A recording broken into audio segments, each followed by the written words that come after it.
okay, I just didn't get that one. Awesome. That's it. It was right. lovely. Just a lovely experience. I really enjoyed it. Just a beautiful, lovely, lovely little game. Yeah, truly. You know what isn't beautiful or lovely? Hey there, everybody. It's us. We're not beautiful or lovely. Welcome. Oh, no. Back to PixelLit. Oh, no. My name is Kevin. With me, as always, is Phil. I always knew. Always deep down inside. Today, we're talking Bioshock Rapture. We're in part 3.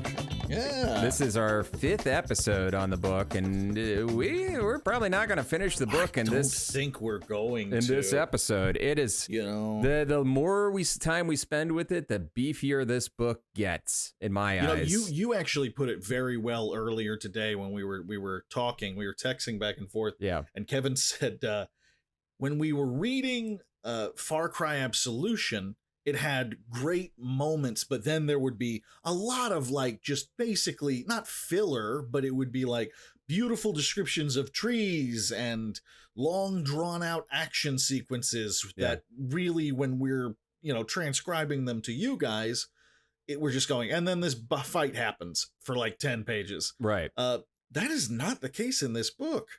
Right. No, they really pack it in there. I think I said it feels like every sentence is a beat. yeah it's there isn't a lot of padding here. There's not much padding. It's used pretty well. It is like, you know what it's like a can of tuna fish. Oh god, it is very well packed in there. Perhaps in oil with so many things, perhaps in water. Well, I feel like that's the appropriate. occasional chunk of dolphin. I feel like that's appropriate with our fan favorite villain, Frank Fontaine, being that is true. Yeah, the head of the fishery. I don't know if they were getting much tuna down in Rapture. Maybe they were. Maybe it was the mercury that was. I mean, the mercury has had an effect. I think we can all agree on that. Something's going on. Something's going on down there, and you know what? It's for sure has nothing to do with the plasmids. Or probably the mercury. The abject poverty. No, that would be silly. That would be silly to assume. It's got to have something to do with those damn moochers. Those damn parasites. Yeah, just ruining things for great men. If it weren't for the parasites. If he was truly a great man, don't you think he'd be able to overcome the parasites? That's exactly what I was about to say. It's like you would think that a parasite, it's like, well, you're a great man, so get rid of the parasites. What's stopping you from doing that? That's never answered. Never answered. They never bring that up. Yeah. They leave that one for the rest of us plebs to figure out. Us parasites over here. Yeah, we parasites. We parasites. That's the name of my next book, We Parasites. Instead of I, Claudius. Yeah, we parasites. But it's actually about head lice. Wee parasites, little wee parasites. So we start with chapter 15 in the infirmary in Persephone, and we got a dude, Carl Wing, who cares? I mean, he's one of those ships passing in the night. Another character that's just floats in. We're not going to see a lot of him. We're not going to see a lot of him. He floats in one scene, he's gone the next. But it's another Sophia Lamb scene. And there's there's been some sort of a gap in stuff that has happened to Sophia Lamb because she's in Persephone as it were. But at this point, it is become clear that her daughter, Eleanor, is being experimented on. Yes. She was taken away from Sophia, and she is let's be honest, she's going to be one of the little sisters. Yes, absolutely. That much is pretty clear.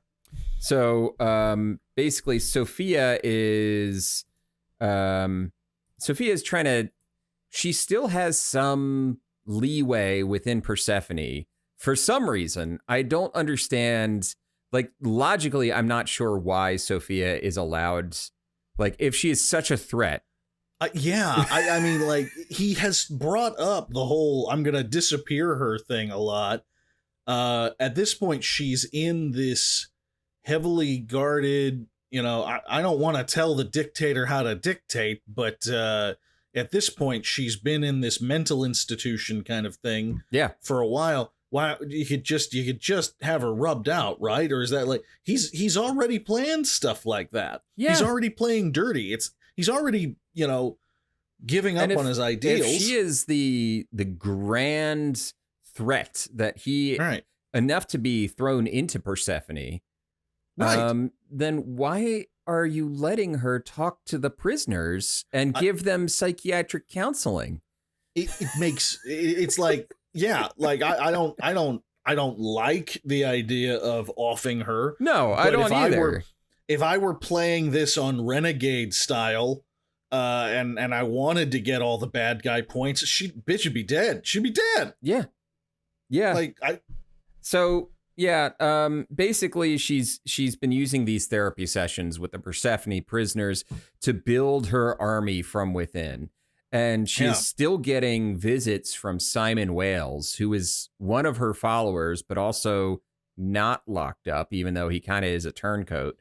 And Simon Wales is like her interface to the outside, more or less.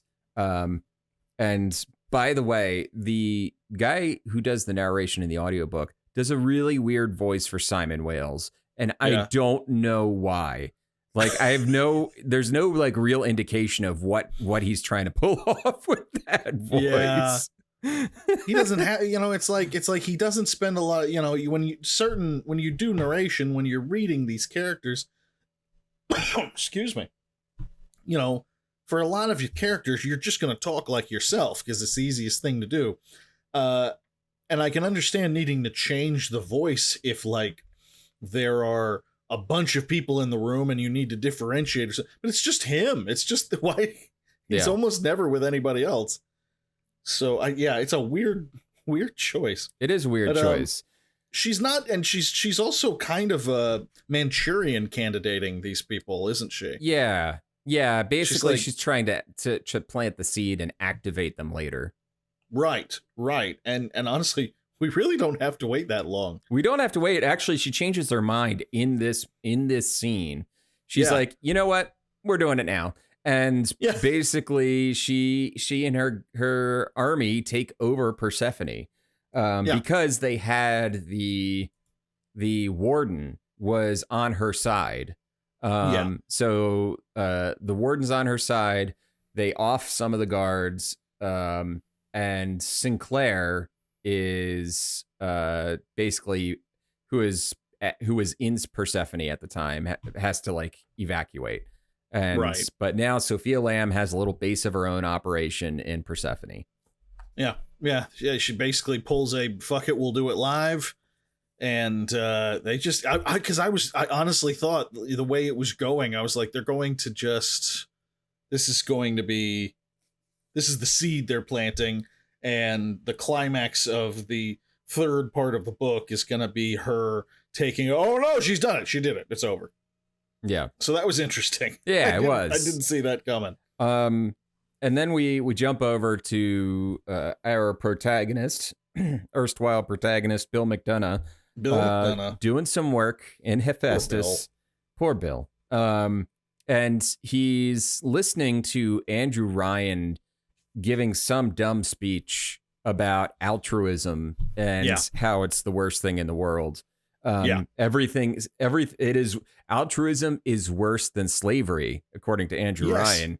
Yes. So that's a thing that he. That's a thing that's a thought to chew on. That is a thing that he said. That is a thing that was said by a human being at a time. So he basically he's listening to it, and Bill is like, but what happens is his coworker Pablo is like, this is like Ryan's an idiot, right. He basically insults Ryan to Bill's face. And Bill, he's echoing stuff that Bill's thinking. He's echoing this stuff that Bill's thinking, but then when Pablo says it out loud, Bill is like, "Oh no, I have to defend Ryan. Don't let anybody hear that talk." And And Pablo says, "Yipped like a true lapdog."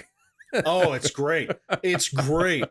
And Bill, like, basically, I mean, he basically has no choice at that point. He has to be like, you talk to me that way again, I'm going to punch you in the mouth, is essentially what he tells him. And Pablo just kind of goes, and yeah, I believe you. Yeah, sure. And anything you say, honky, and and moves on. It's a really interesting scene because Bill, we've been watching Bill lose any interest, not interest in the cause, because he's still, Bill makes me think of somebody who came by libertarianism honestly. Sure. Like, who actually does, like, think that in their heart of hearts, this is really the best thing. This is the best thing. This is right. And but then he, like, went to a bunch of libertarian conventions and met these people and found out how many of them are obsessed with, like, age of consent. Yeah. And building, like, seafaring islands like fucking John Galt, and, like, how many of them are just fucking lunatics. Yeah. And he was just like, shit. God, this is terrible. And then somebody else insults them, and he's like, "Hey, those are my friends, I think." Yeah, it makes me think a little bit of my friend who's a liberal Christian. I'm like, oh, you must day to day it must be a real rough one for you. Yeah, on a day to day basis. Yeah. So that's just another scene in the ever growing pile of scenes of Bill McDonough gets his resolve tested. Pretty much, yeah. And I will say, we just said that that there isn't a lot of wasted time in this book. Right. I stand by that, but I would argue that we probably needed 2 or 3 fewer of those moments. Yeah. Like, it's like, all right, we got it. Bill really isn't happy with this. I'm right there with you. I understand that Bill is not happy with the way things are going. Yeah. We jump over to Frank Fontaine now, which these chapters are just so filled with scene changes. They really are. And as a writer, what is your opinion of the scene, like how you categorize a chapter versus these scene changes? Because it feels like the book could have just been like 80 chapters. Who cares? And each scene change could have just been its own chapter. Right. Yeah. I mean, the whole idea when you're writing chapter, it's the same. It's all a matter of taking the same idea and smushing it down. The whole idea of writing a book is you write the beginning, the middle, and the end. And then the whole idea with writing parts of a book is each one of them is a beginning, middle, and end. A chapter, beginning, down to paragraphs in many people's opinions. Right. That, like, each paragraph needs to deal with one small piece. It is an odd choice. I kind of, at this point, see why these 3 chapters have been divided the way they have. But yeah, I totally get what you mean. It's especially this part, because I think some of the sections, the little sections within the chapter, this has some of the shortest, most direct sections. Sure. Especially in a chapter coming up, there are like little half-page sections of the book, which is not a thing. I blame TV mostly. Yeah, it makes me think of this whole thing is paced a bit like a mini series. Yeah, like each chapter is an episode in a mini series or limited. The moments, the scenes within the episode. That's not a bad thing or a good thing. It's just it is what it is. It is what it is. Yeah. Yeah. Otherwise, what is the connective tissue holding the chapter together? If not thematic, like, is it like thematic? We're starting to see, and we saw this with the previous 2 parts, where we would have these moments that didn't necessarily push the plot forward per se, kind of like the scene with the guy who's spending all his wife's money on plasmids and he accidentally kills her with a fridge. That doesn't push the plot forward per se. It's just our window into this world, just to show us how bad things are getting. Right. We have fewer of those, but we do have for example, this is a very short section that we're about to get into. With Frank Fontaine. Yeah. Frank Fontaine, in his lab, basically working on propaganda for the Atlas movement. He's building his Atlas persona, so to speak. Right. And it's talking about where he's pulling things from. We find out that they're killing constables. They're basically keeping people scared. He basically just has his guy Reggie going out and shooting cops. Yeah, just killing cops. Actually, they have a debate as to whether they're cops or not. Right. He says, well, they're not really even cops. They're constables, They're bums with badges, he says. They're bums with badges.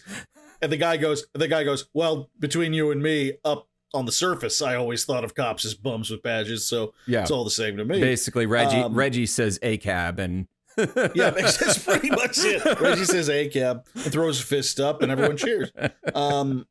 But basically, it's a section of Frank gearing up for the big fight.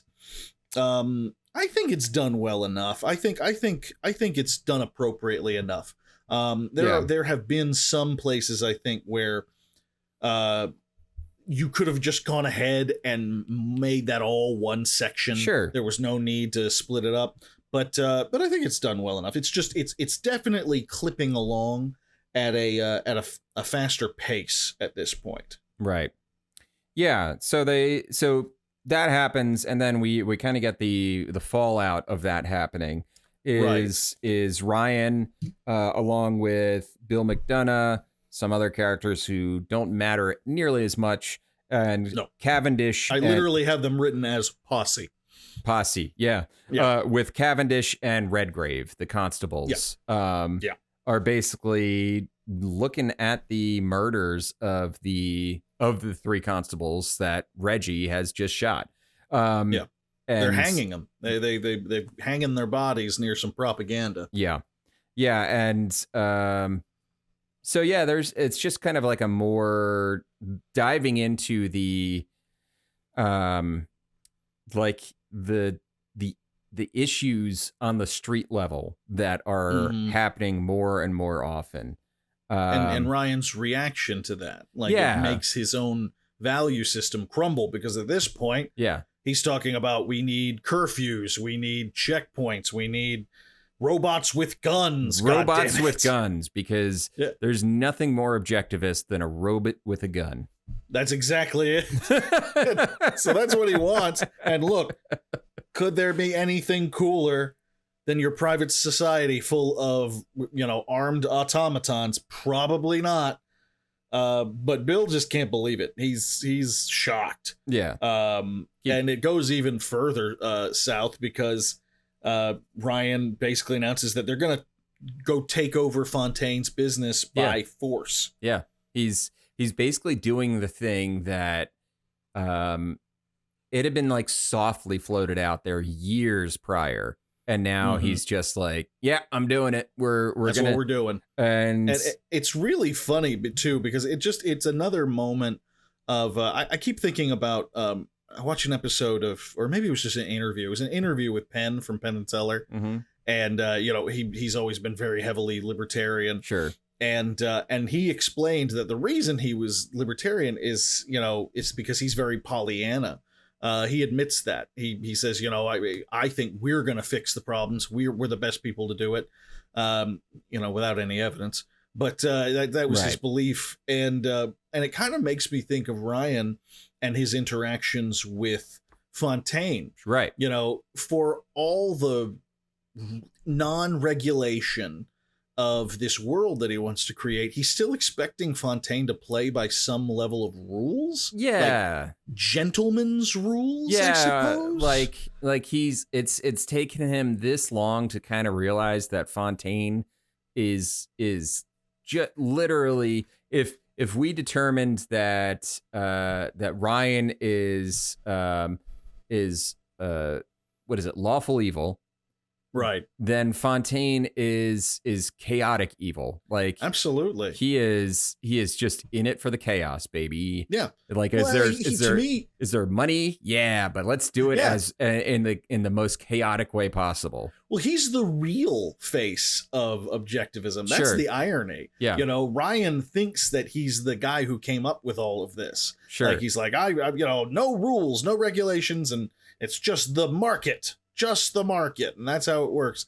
And Fontaine goes, cool, I can get in on that. And he really absolutely he's kind of like the comedian in The Watchmen. Yeah. Like he's showing you the true face of what this is about. Like, you know, Ryan thinks he's the face of it. He's not. Fontaine is. Yeah. You know, and he's showing you exactly, because he is willing to do anything it takes. Right. You know, and there are no rules against it. There are no rules against it. No rules. He's not breaking any laws.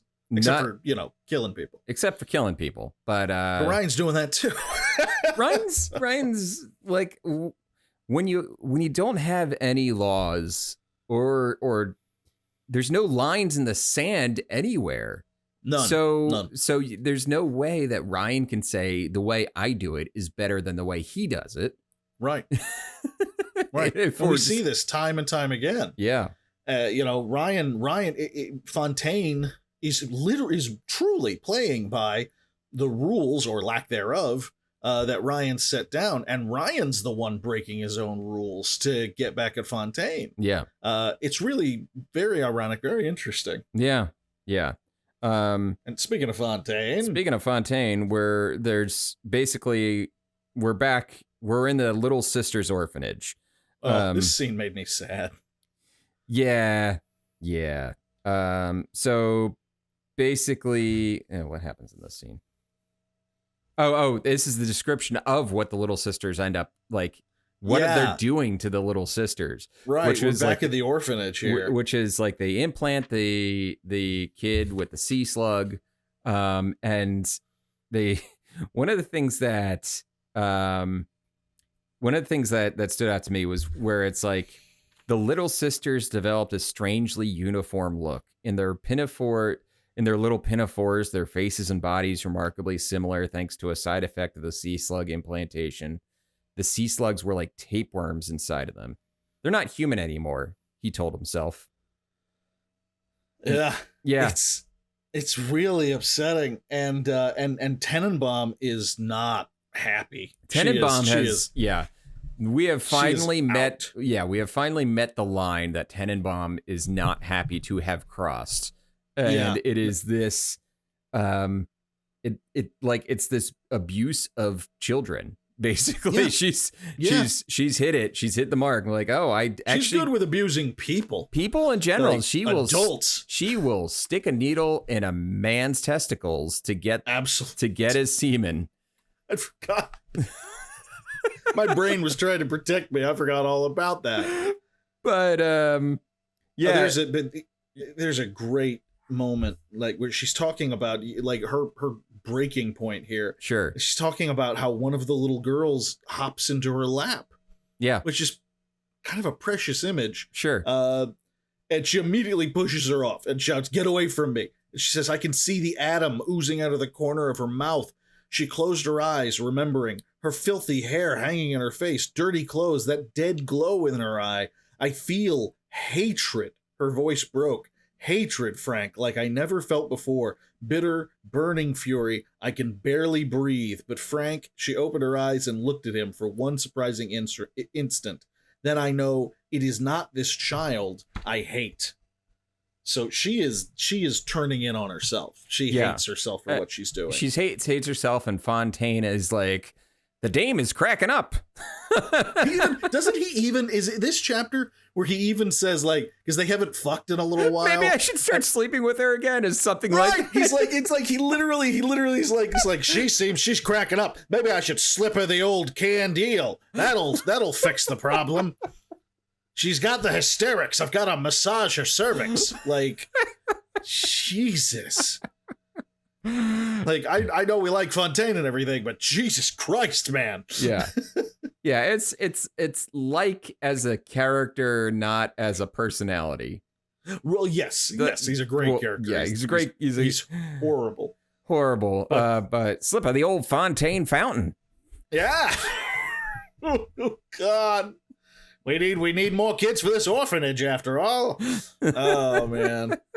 It's rough. So, yeah, clearly something is like broken in Tenenbaum, and nothing that there's nothing in her that Cock is going to fix. Yeah. So he's talking to Suchong about the abduction of and this is it's at this point the plot line that leads into the literal protagonist of BioShock begins, because they're talking about the abduction of the stripper that Ryan sleeps with, Jasmine, the child, basically. Yeah. That she's carrying. That is Ryan's. But yeah, so they bought her the fertilized egg. The as you pointed out at the end of part 2, she's clearly pregnant. And she's trying to tell him that she's pregnant, but she never gets it out. Right. And she never gets it out. So, but she was able to get it out to Suchong, who they paid her for the fertilized egg. So now they have Ryan's DNA, and they've got this plan to use it against him in some horrifying fashion. To accelerate its growth and make it so that it is able to be commanded with a code word. So, Phil, would you kindly tell me what the next chapter is about? I will tell you what the next chapter is about. That was in no way a reference to a very famous game moment that broke the fourth wall in its own way. I think we all remember that moment. I don't know what happened there. Yeah. I just got a terrible urge to go find a film grad school and burn it to the ground. I don't know what that's all about. Would you kindly? That does bring us to chapter 16. Yes. And we get this this is a fun opening. Yeah. We get this bizarre propaganda in response to capital punishment, because Ryan's talking about issuing capital punishment, which he's never done before. A lot of more libertarian types that I know find capital punishment to be abhorrent, because it is not. It's an overstepping of the government's boundaries. Exactly. And Ryan is basically making propaganda he's like prepping it to get the people ready, and it's truly like some Red Scare era shit, like where it's just like, hey, better dead than red, like that whole thing. A little capital punishment is a small price to pay to protect all of our freedoms. Ooh. Now you're talking, Mary. Yeah, that's right, because it's Mary, the weak-willed woman who can't come around to it, and the smart man with his big man brain comes and goes, come on, Mary, we're gonna have to kill some people every now and then to protect ourselves. And she's like, well, I guess you're right, I should just get back to having babies. So that happens. Rapture, and 1958. Ryan shows it to Bill, and Bill's just he's so depressed. Bill is just disappointment personified at this point. Yeah. And he just talks about looking at Ryan, how Ryan just seems like this old, sad, paranoid man. Yeah. And this is all, and over the course of, how long has it been? When did they meet? I would say it's been 11 years, I want to say, ish. So like they've just over this time, he's just watched him kind of just losing it, get old, and kind of like old and frail, basically. Right. Well, it's just his inability to bend. It's like Ryan is a man of absolutes, but when he does bend, that's the irony. He's only willing to bend in a direction that is more of the dictatorship and the totalitarianship that he escaped with the Soviet Union. Yeah. He isn't willing to bend. I think that's what it comes down to. People like this, the spine of them is cruelty. Yeah. Cruelty is the point. Cruelty is the point. Exactly. He is willing to bend, but never in the direction of helping out people that he finds to be undeserving, which is almost everyone. Almost all of them. So yeah. So they're talking while they're reviewing this footage. Bill and Ryan are talking more about the raid on Fontaine Futuristics, and Bill is basically trying one more time to impress upon him, like, you can't just go in there and nationalize somebody else's company by force. Like, that's against your beliefs. Right. Yeah. Your very beliefs. And Ryan essentially threatens him. Yeah. You know, it's just like, it's a very, because, you know, Bill has kind of played the angel on Ryan's shoulder as often as he feels that he can reasonably get away with it. Right. And Ryan basically is like, I see you. Like, he said, I see what you're doing, and you can be replaced. Yeah. Is essentially, you know, how he handles it. And Bill thinks of his pregnant wife and shuts the fuck up. Yep. Don't be replaceable. Yeah. And Ryan's just, what the irony, of course, is that Ryan is getting more paranoid and sad, but it's kind of hilarious how often he gets things right. His paranoia actually does suit him well, because he does bring up the idea that he suspects that Jasmine, his old fling, is working now with Fontaine. Yeah. And it's just kind of like, wow, it's kind of hard to criticize this guy for being paranoid when he is kind of spot on. Yeah. Half the time. he's able to pick up like the little things, all these little things. Speaking of which, we jump back over to Fontaine Futuristics, and Suchong. This is a good example, by the way, of where I think we could have combined a bunch of little scenes. We go back and forth with Fontaine's area. It didn't necessarily. And I think because the writer is Shirley is trying to have the different points of view. Because the first scene was from Fontaine's point of view. This scene, though, is from Tenenbaum's point of view. That's a good point. Yeah. So basically, they're growing the fetus in a tube. It's like accelerated growth or something like that.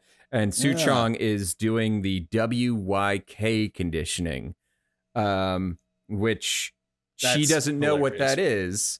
And he's like, well, I can't tell you. You know, like, we're not supposed to tell we can't tell each other everything. And she immediately just goes, oh, yeah, you're right. You're right. She's totally on his side on that one. Yeah. Which I didn't realize. WIK, what does that mean? And then I was like, oh, would you kindly? Yeah. It's a nice touch. And but we're watching this little boy's growth, and it's Mr. Bubble. You know, it's just like he's you know, exploding in size, because basically the idea is that these girls, you know, well, we're going to get to it later, but these little girls are defenseless, so they need someone to protect them. This is not that. This is we're getting to that later. We're getting to that later. This is this. Oh no, you're right. This is the dude from some Bioshock. Ryan's kid. This is Ryan's kid. Yeah. Who is going to be sent out into the world briefly and come back with fake memories. Yeah. This is Oedipus. Yeah. He is. I didn't think about how big of an Oedipal story this is until they literally like throw it in my face like this. Oh God. But yeah, I said, you're absolutely right. I got mixed up. This is the Big Daddy stuff. Jack, they call him. Jack. Yeah. The Big Daddy stuff is coming soon. This is the main character of BioShock 1 being grown in a test tube. Basically, and he'll come back basically looking like he's 30 years old. Right. when he comes back. When he's like in like 2 years. He's like 2 years old, basically. Yeah, he's basically 2 years old, but in the body of like a 30-year-old with implanted memories. Right. And it goes without saying, as we pointed out before, that Tenenbaum is so not okay with anything. She is drifting. The rope has snapped and her raft is drifting further and further down the river of not being okay. Yeah, exactly. into the I'm not all right ocean. So basically they're getting that taken care of, and they're going to be sending the child off. They have a bathysphere ready to go to get the child out, because the goal is not to keep the child on Rapture. That's part of Fontaine's plan, which is important because in the very next scene, we got basically it's the gathering of the troops at Neptune's bounty. Yeah. It's time to raid Fontaine. Time to make what's his ours. It's time for the fight. A lot of stuff happens in this scene. Don't necessarily need to go over all of it. There's just like a lot of combat. Mostly it's the raiding party getting their ass kicked, destroyed by splicers. They are not ready for the splicers, man. Yeah, they're not ready. The splicers are freezing people. They're lighting them up. They're really messing them up. And Bill, I mean, what Fontaine essentially has is an army of superpowered crackheads. Yeah, he's got. That's essentially what these are. It's like if the X-Men were addicted to meth, that's what Fontaine has at his disposal. Right.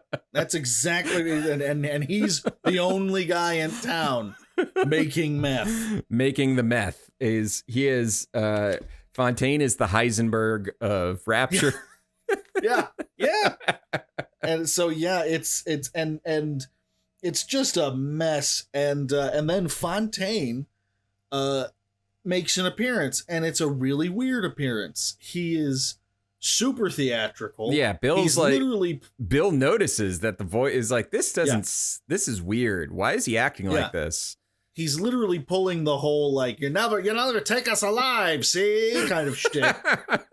And he's like double like Jet Li double pistol, firing down at everybody, not giving a shit if he's getting shot at, not like being strategic, just berserker raging his way into the crowd. And based on what we have heard with Fontaine asking about plastic surgery and whatnot, I think we can all safely rest assured that's not Fontaine. That is not Fontaine. That is one of his guys who Fontaine had handpicked. In that chapter, he's like, oh yeah, this guy already kind of looks like me, so we're going to get him a little plastic surgery so he looks exactly like me. Right. And they take him out. Yeah, no. One of the random guys is like, "Yeah, I got Fontaine. Woo!" Yeah. It's like the classic like Batman taken out by the nameless goon in Batman the Animated Series.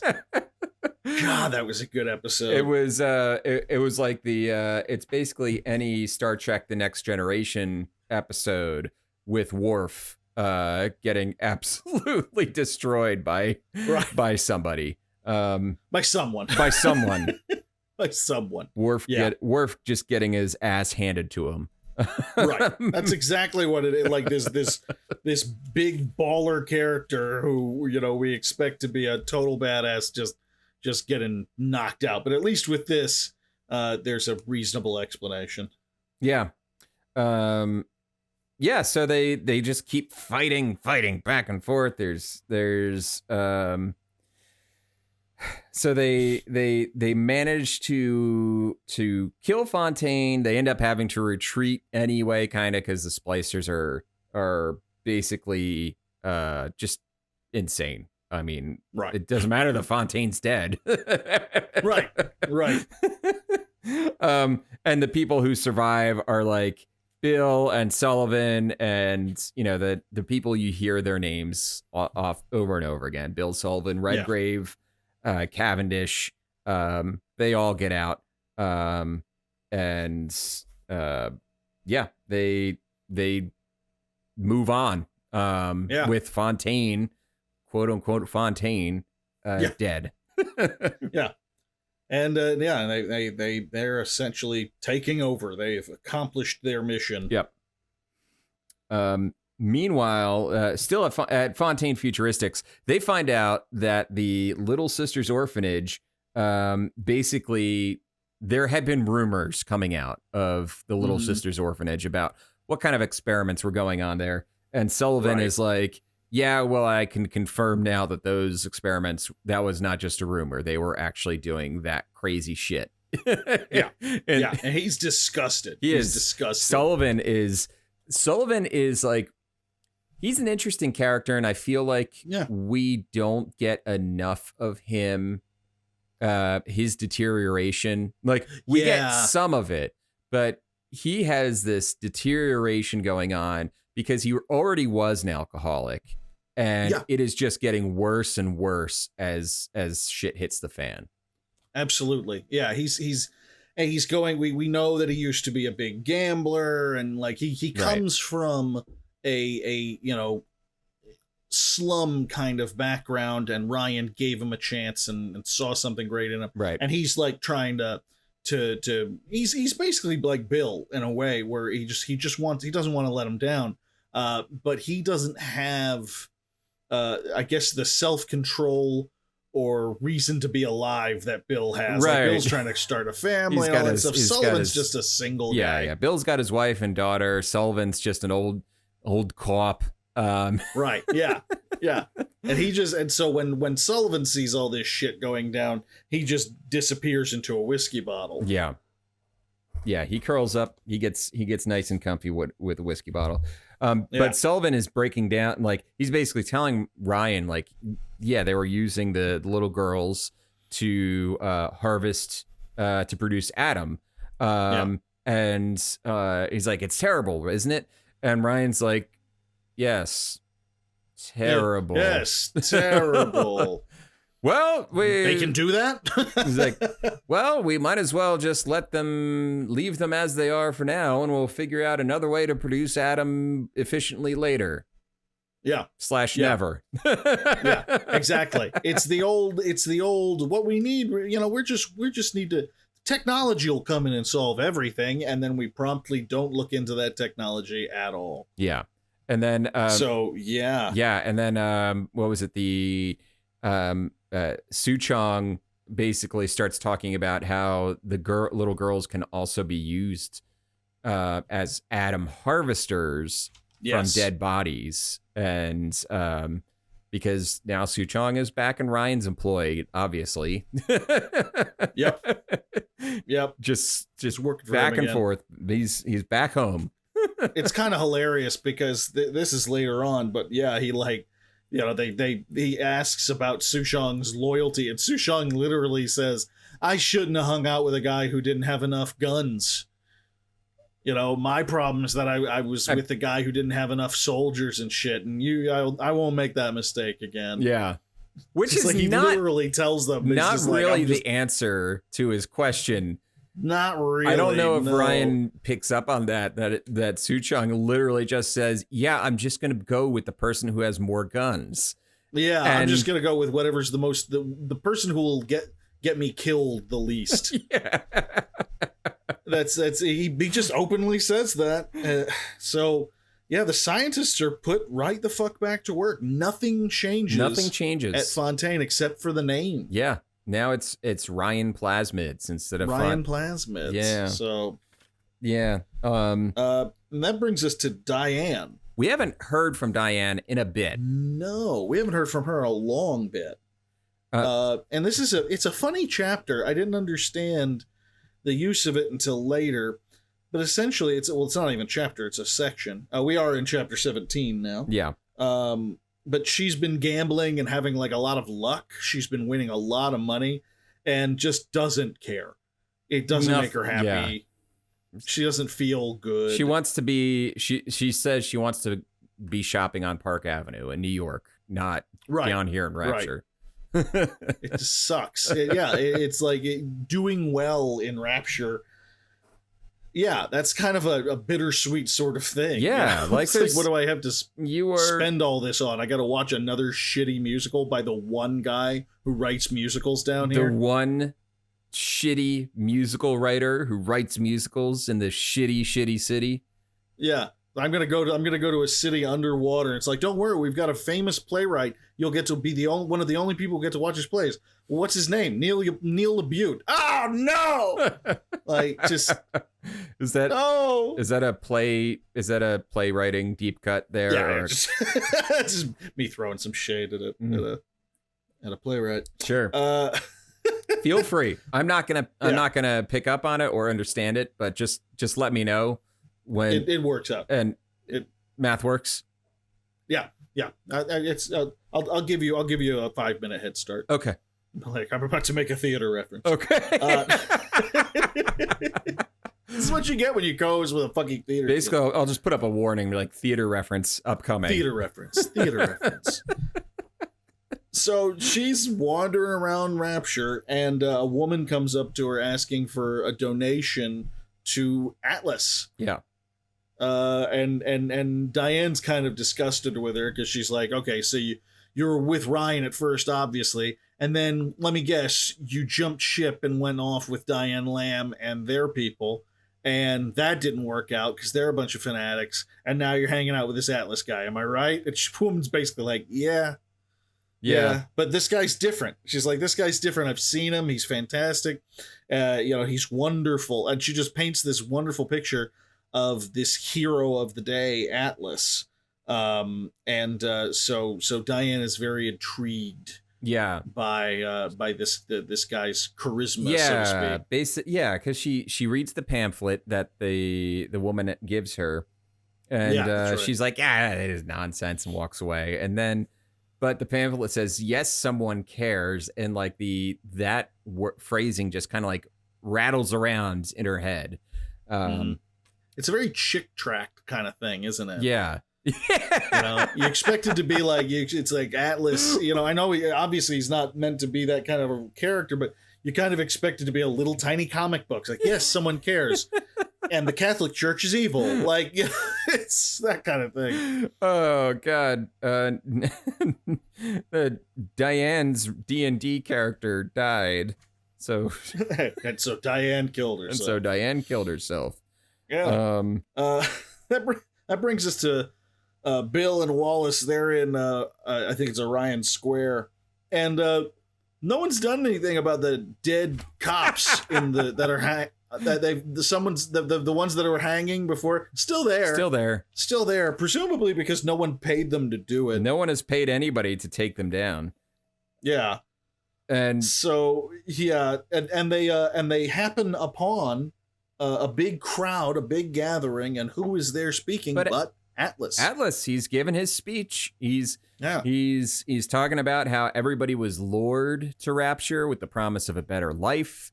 They were lured from slums in Queens or Dublin's or Shanghai or London, and it's like he talks about the income inequality. And how it's like the workers need to unite because there's these fat cats that are that are hoarding all the wealth. He's going full Das Kapital. Yeah, he is going like the executives, the CEOs are hoarding all the wealth while the working man is getting none of it. And everybody is up there telling truths. Yeah. So sick of it. The easiest way to handle it is just, tell the truth. Right. And they're getting closer in because this is serious revolutionary talk. Like, this is worse than Lamb. Yeah. Like, this is straight up seditious talk. And they call him Roland Wallace says, he's Huey Long. He's the Kingfish. He's got that populist, very populist streak to him. So he just like Atlas mixed Huey Long and Bolshevism together, and he got his own like little flavor. I can't remember. Was Huey Long racist? The Kingfish? I believe he was. Yeah. I bet most people were back then. Yeah. So it helps. But I'm actually gonna look it up because I was actually wondering that. Like, what was Huey Long's vibe? Was it like this stuff, but only for white people? Yeah. No, he was cool with everybody. Okay. He was, in a political climate dominated by racism, Huey Long worked to uplift the poor regardless of color. Yeah, there you go. So he was cool with other colored people. So that's good. Yeah, that's something. That's good. That's good. That's our villain here, people. That's our villain. You know, it's just when you think that the Bioshock thing is making a really good point in objectivism, stuff like that, which they are. It does start to slide dangerously into like both sides are badism. Yeah. It's very dangerous, but it's like, I think all extremists are bad. It's like, go fuck yourself. Yeah, stop it. It's not the same. It's not the same. So they're kind of hoving into this guy's general direction, trying to get a closer look. And then they notice that they are full on being watched by a small cadre of splicers that are hanging upside down, hanging to the walls, and just watching them. Yep. And they realize they see which way the wind is blowing, and they beat feet. They get the hell out of there. Yeah. So because if you're being watched by someone who creeps along the wall like a fly, those spiders. leave. Yeah, those spider splicers are no fun. No one likes them. No, I don't blame them. I don't blame anyone for that. Very disconcerting. Yeah. So say the least. Fontaine Futuristics. Basically, this scene is they're taking the sign down at Fontaine Futuristics and putting up Rind Industries. And Suchong is. And this is where we were saying before that they find out that Adam is able to be harvested from the dead, and that's a perfect kind of job for the little sisters. The sisters, yeah, but they need to be protected, so they're going to have what the little sisters refer to as big daddies. Yes, to protect them, Mr. Bubbles. Mr. Bubbles. Yeah, so they took Johnny Topside, who was there is absolutely there's like a scene. That part kind of yeah. The whole Johnny Topside stuff was kind of random. It's very random. There's a chapter early on where they talk about how this guy Johnny Topside basically smuggled his way into Rapture. Yeah, and he was in a big diving suit and everything like that. Yeah, and then he was thrown into Persephone, and now they've taken him out of Persephone, and he has been turned into Subject Delta of the big daddies, basically a cyborg. And there you have our main character, our protagonist of BioShock 2. Yeah, we've gotten both of our protagonists in the space of a couple of chapters.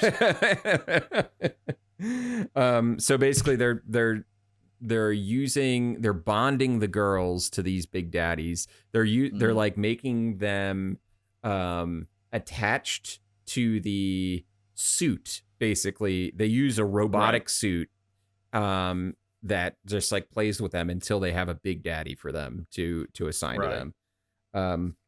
So it's interesting. So Gil Alexander is like the architect. They mention his work on the Big Daddy program, the Alpha series, and all that stuff. So Ryan's like, yeah, what do you need from me? What do you need? What do you need me to do to make this happen? Yeah, he's good with all of this. Yeah.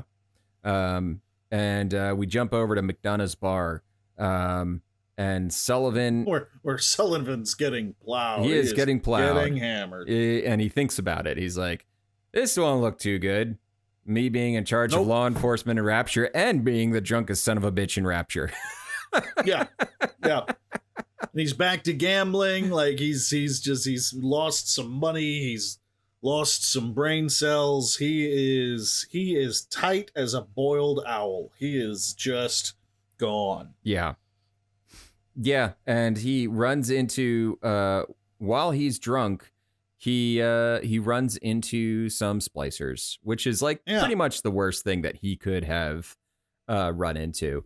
Oh, absolutely. But what's funny is they fuck him up a little bit, and he just like, I'm not dealing with this anymore, and he just leaves the fight. It just leaves. That's the whole section. It was such a weird fucking moment. Like I was like, what the fuck is this for? I don't understand why we had to see that, but I don't understand what that section was for either. I was wondering. I put an asterisk next to my notes for that part. because I was wondering if you were going to pick up on something that maybe I just missed. I did not pick anything up other than he's drunk. He gets beaten up by some splicers. The end. Yeah. Okay. Yeah. It's not long. It's like a page long, but it's so random. I don't know what it's doing there. So anyway, that brings us back to Diane, who's wandering the streets of Rapture, which is always the sensible option. And she's in kind of the lower sections of the more rougher areas of Rapture, because she wants to see this Atlas guy. She's been intrigued ever since our last encounter with her. Yeah.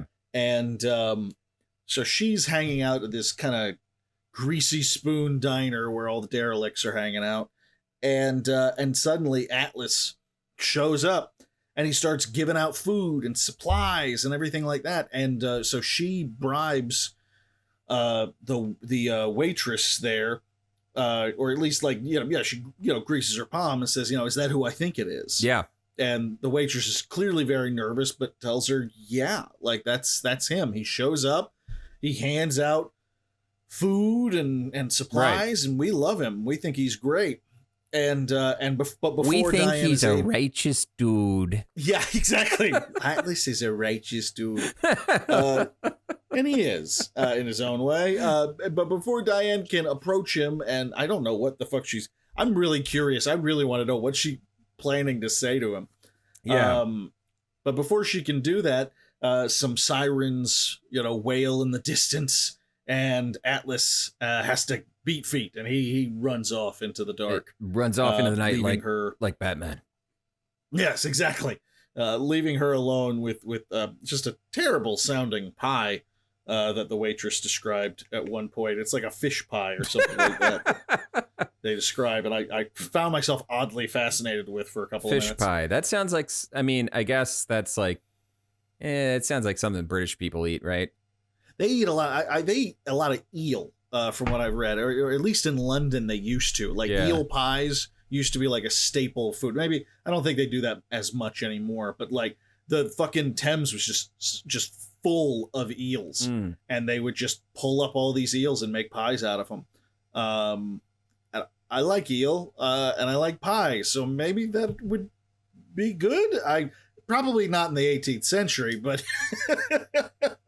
I don't think a lot of foods are good back then. Yeah.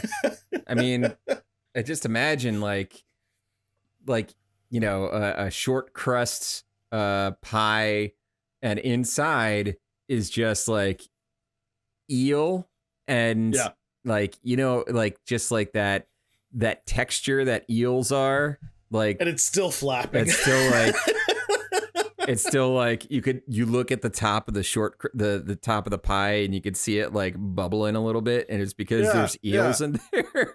we got some English and British friends. Like, tell us, is eel still a big part of the diet over there? Tell us how wrong we are. Tell us how wrong we are. I know I read that it used to be a big thing, but I don't think that's how it is anymore. But come on, you still gotta have yourself. Still got a river full of fish. Eat 'em. Mince eel pie.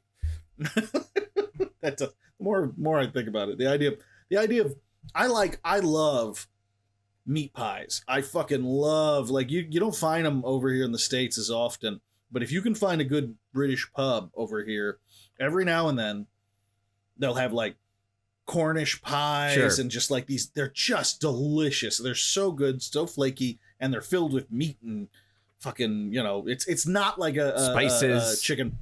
Right. Well, it's not like a chicken pot pie. It's not the same. It's like a hand pie. You can eat the goddamn thing on the move, which was the idea. Right. They're so good. Like a Hot Pocket. The idea of, right. I mean, yeah, pretty much. Like a big, socially respected Hot Pocket. But the moment you add any, and I like fish, but the moment you add any sort of fish as a filling to a pie, my interest plummets. Yeah. I think I have to. The texture's all wrong. I think I have to see. I don't want fish in a thing. I want to be able to see that I am consuming fish. That's just me. Right. I can't just like. I don't want to be tricked. I don't want them like mixed in there. I don't want to buy. No. I don't want a tuna hot pocket. Right. Yeah. Oh no. God no. Fresh out of the microwave with. Oh, and now your house smells that way for a week. You have a little pouch. Congratulations. And you squeeze some mayonnaise on it, like the icing of a Pop-Tart or pastry strudel. Fucking tartar sauce over the top of it. Tartar sauce pastry strudel with tuna fish inside. Okay. So and when you take a bite and there's still room in your mouth for the gun. So just because you've reached that point, there's no going back. No going back. God. Yeah. Meanwhile, Bill and his wife Eileen are at the shooting gallery. Bill is teaching his wife how to shoot because things have gotten to that point. Yeah, and she is just not thrilled. Not happy with him. She's trying, and we get a lot of moments in this chapter with the two of them where she's trying to put on a brave face and everything like that, but she is just not. She clearly wants to leave. She misses home. She doesn't want to be there anymore. And Bill's coming around on that too. But he can't say it. He still feels like he owes, Ryan something. And there's a great moment here where she says, "Sure, okay, Bill. I just hope you're right about who we've got to shoot at." She lowered her voice to a barely audible whisper. "Far as I can tell, they might come at us from either side of the fence." She cocked the gun. "I guess I'd better be ready for anything." So, like, she's not stupid. She knows that Ryan is paranoid, that, just because... It's kind of like when you read about Stalin's inner circle. Like, they were just the most paranoid people in the world. And like, there are reports of some of them, like, one of them would go back to his wife. Yeah. And he would, like, tell jokes and talk about certain topics. And he would commit to memory which things Stalin liked talking about or laughed at. Sure. And which he didn't. And he'd go to his wife and tell her, she'd write them down, and he'd recite them. They'd recite them back and forth. So he knew never to bring up certain topics ever again, and to bring up other ones to make him happy. That's amazing. Yeah, and it's that kind of thing. Slash it's like, terrifying. It's terrible, but absolutely. Eileen basically knows that she's a mob wife. Yeah, that's what this is. Yeah, she's very aware of what the situation is. Like, right. She knows. And she's like, yeah, we got enemies, but just as likely going to get shot by Ryan. Yeah, Bill's in too deep. All she can really do is just mention every once in a while, like, we should try to get out of here if we can. Right. So that's and then we cut ahead to Christmas Eve, where Bill is playing. I liked this scene. This was kind of warm and warm and cozy. It? It's a nice scene. It's Bill, Karlovsky, and Redgrave. Constable Redgrave, and Constable Redgrave is black and Karlovsky is Russian, and the two of them kind of have like this little back and forth, like poking fun at each other.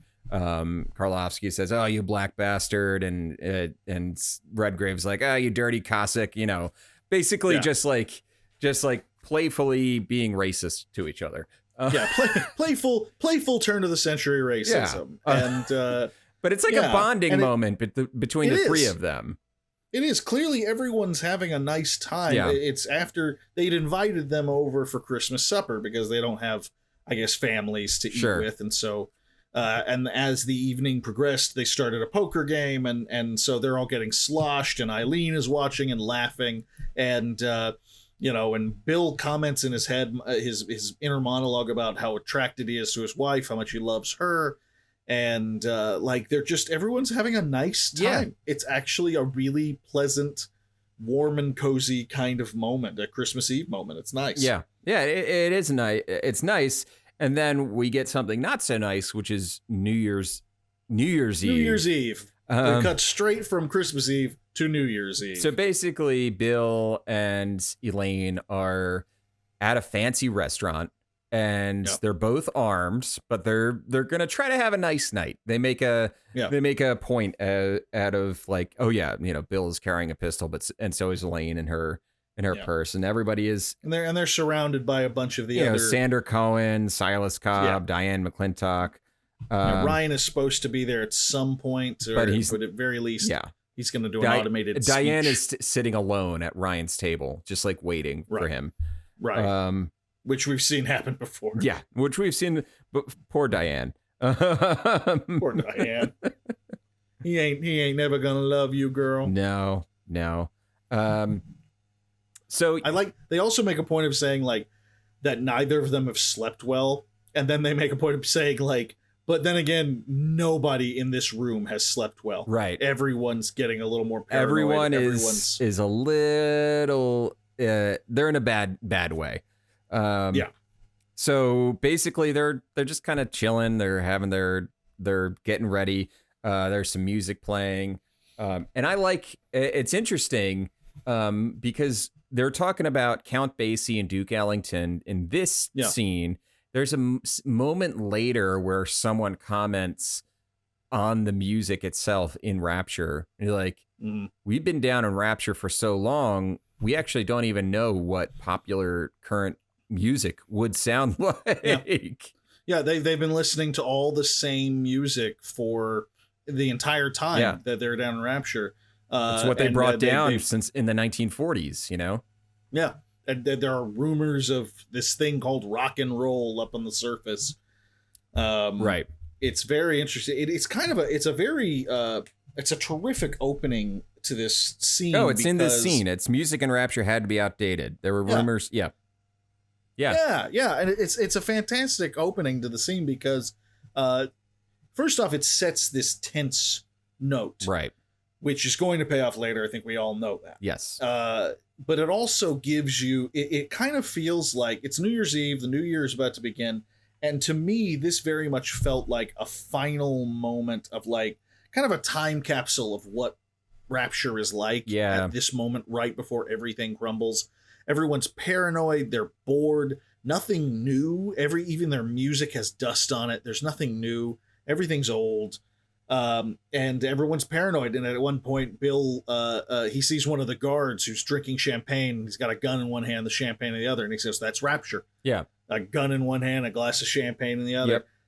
And I think that's a terrific image. And so it sets this moment of, if not, it's this weird combination of both paranoia and extreme boredom. Yeah.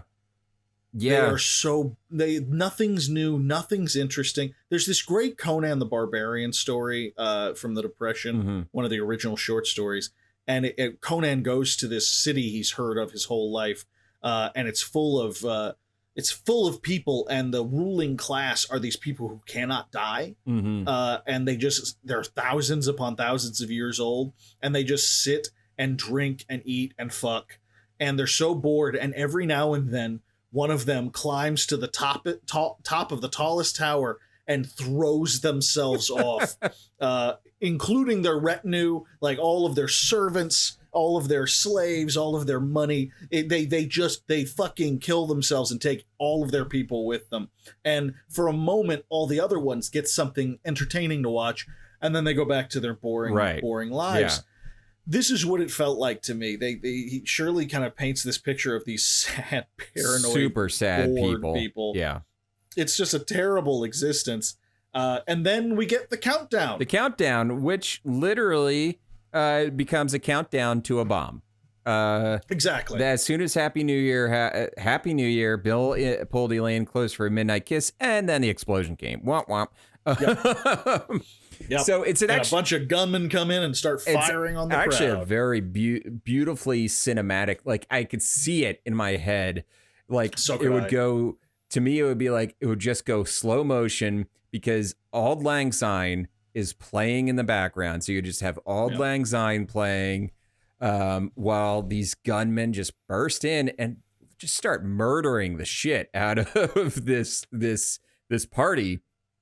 Yeah. Ryan actually is not even there, but his pre-recorded New Year's speech starts playing. And that's when you talk about cinematic. I was in the same boat as you. Like his speech about this belongs to you. You all did this. This is all yours. You know, Rapture belongs to all of us.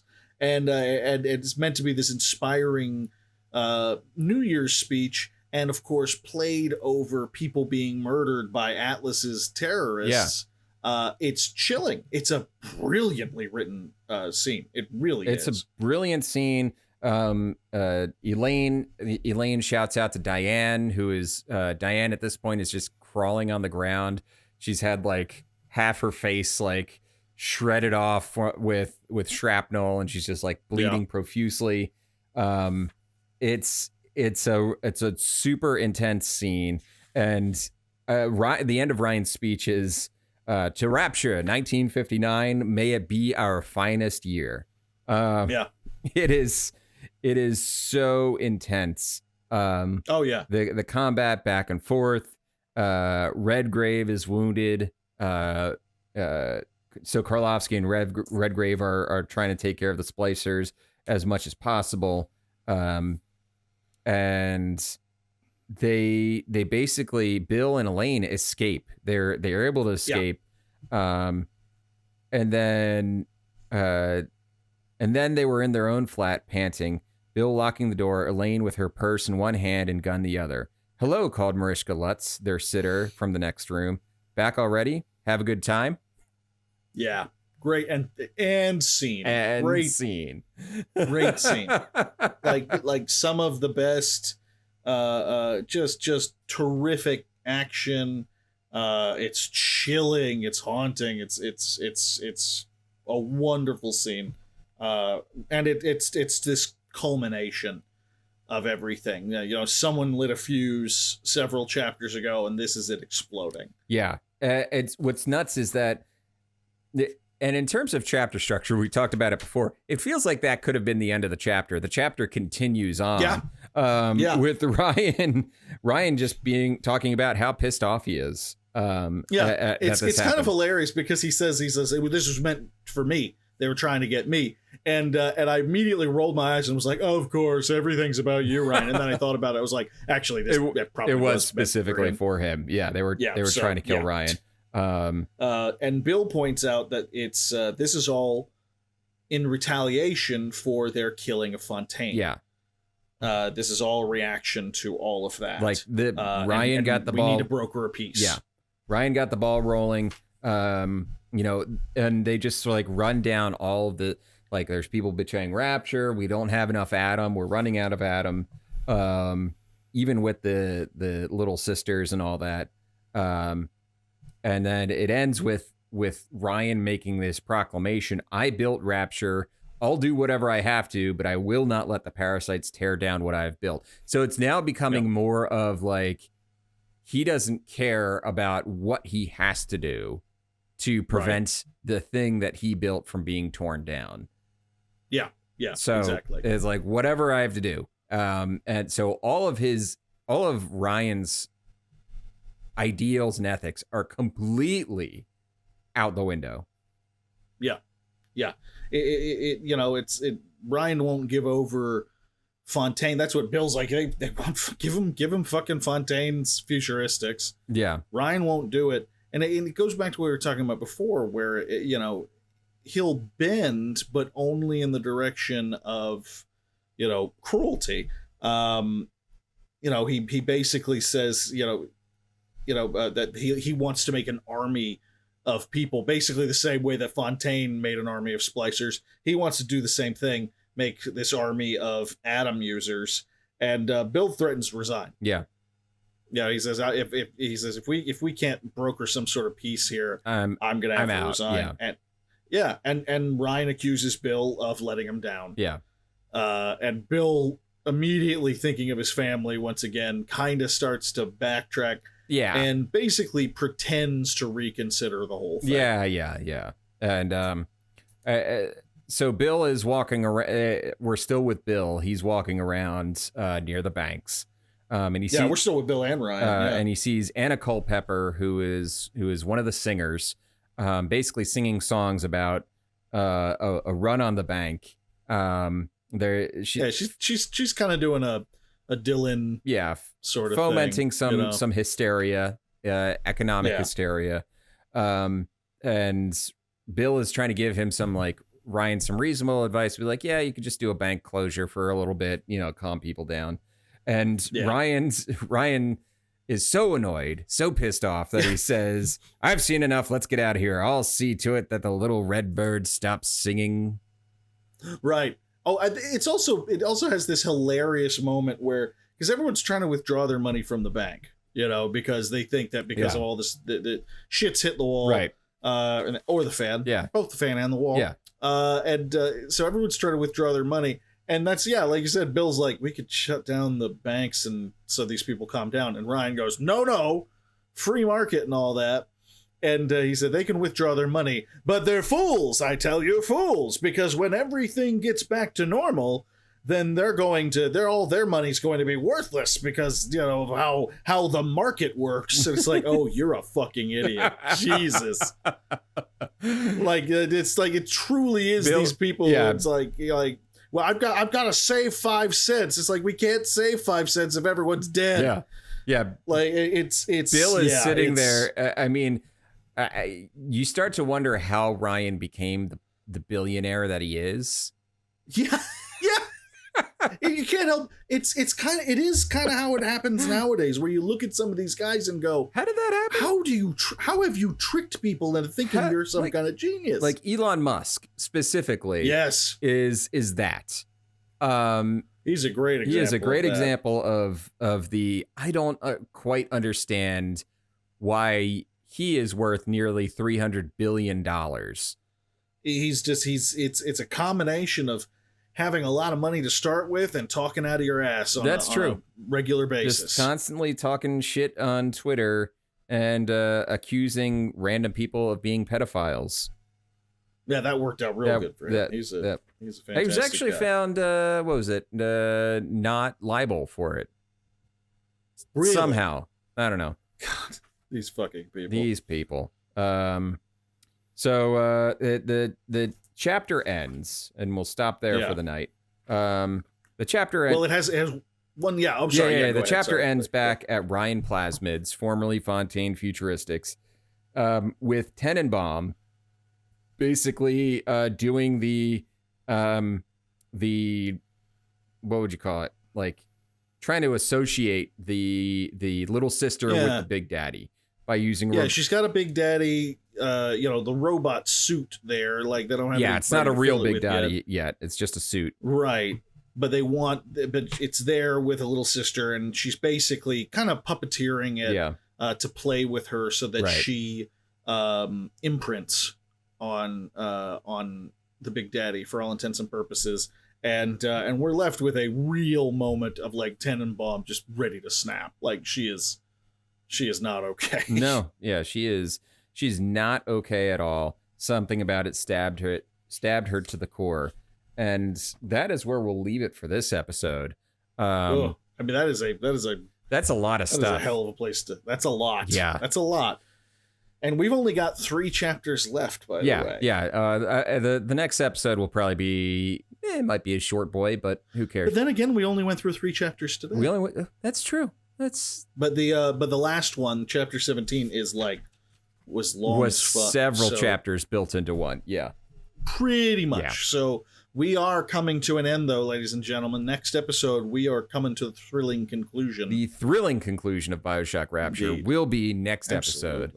So, with that being said, if you would like to support us, please follow us on the podcast platform of your choice, rate us, review us, and share our content far and wide with your friends, family, and pet birds. I think if you share it with, I think if they're smart birds that can like talk, that could be good. Yeah, play us in front of your talking birds, and oh god, that would be great. That's a terrible idea. That would be a wonderful idea, and then send us videos.